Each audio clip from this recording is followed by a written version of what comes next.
स्वागत बा आप सभी के आज के वीडियो में। तो चलिए शुरू कर जाओ भोजपुरी के ताज़ा खबर बिल्कुल फटाफट अंदाज में।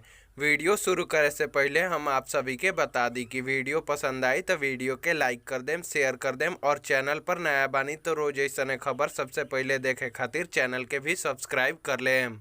पहिलका खबर निकल के आ रहा बा भोजपुरी अभिनेता यश मिश्रा और निधि झा लुलिया के ओर से, जिनकर आप सभी के बीच में बहुत ही शानदार फिल्म आवे वाला बा। जौना फिल्म के नाम बा शंकर। ये फिल्म के चौथा पोस्टर सोशल मीडिया के माध्यम से रिलीज कर देहल गईल बा, जौना के आप लोग स्क्रीन पर देख सकतनी। आप सभी के बता दी कि ये फिल्म के ट्रेलर के आप सभी के बीच में बहुत ही जल्द यूट्यूब पर रिलीज कईल जाई। दूसरा खबर निकल के आ रहा बा भोजपुरी के दबंग सुपरस्टार खेसारी लाल यादव के ओर से, जिनकर नया बोलबम गाना जनी कांवर ले आइब चाइनीज राजा जी फुल ऑडियो सॉन्ग वीनस भोजपुरी के ऑफिशियल यूट्यूब चैनल पर रिलीज कर देहल गईल बा, जौना के आप लोग जाके सुन सकतनी।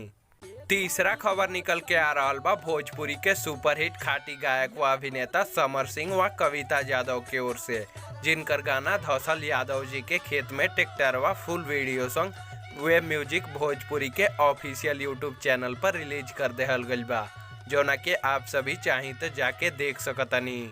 चौथा खबर निकल के आ रहा बा भोजपुरी के पावर स्टार पवन सिंह के ओर से, जिनकर गाना साड़ी पर के फोटो पर से कॉपीराइट हट गईल बा और आप सभी चाही तो जाके वाइड म्यूजिक के ऑफिशियल यूट्यूब चैनल पर फुल वीडियो देख सकतनी। पांचवा खबर निकल के आ रहा बा भोजपुरी के सुपरहिट गायिका व अभिनेत्री अक्षरा सिंह के ओर से, जिनकर गाना सब हंसेला देख के full audio song speed records Bhojpuri के ऑफिशियल यूट्यूब चैनल पर रिलीज कर देहल गईल बा, जौना के आप सभी चाही तो जाके सुन सकतनी।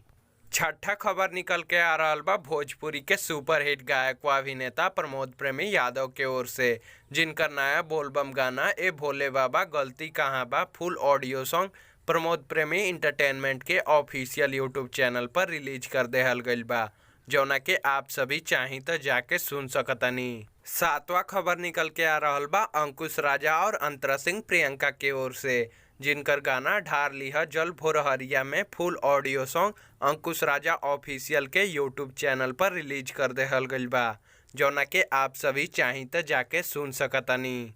आठवां खबर निकल के आ रहा बा भोजपुरी के यूथ स्टार अभिनेता प्रदीप पांडे चिंटू और काजल राघवानी के ओर से, जिनकर फिल्म दोस्ताना के ट्रेलर काल यानी 18 जुलाई सुबह 7:30 बजे एंटरटेन भोजपुरी के ऑफिशियल यूट्यूब चैनल पर रिलीज कर देहल जाई, जौना के आप सभी जाके देख सकें।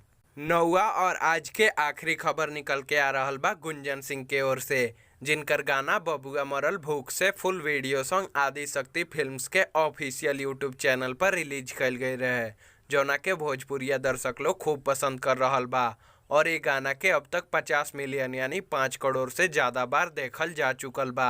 आप सभी चाही तो जाके देख सकतनी।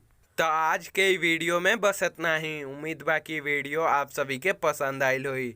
वीडियो पसंद आयल तो वीडियो के लाइक कर दी, शेयर कर दी, कमेंट करी और चैनल पर नया बानी तो रोज ऐसा खबर सबसे पहले देखे खातिर हमनी के चैनल के सब्सक्राइब कर ली और घंटी के बटन के दबा दी।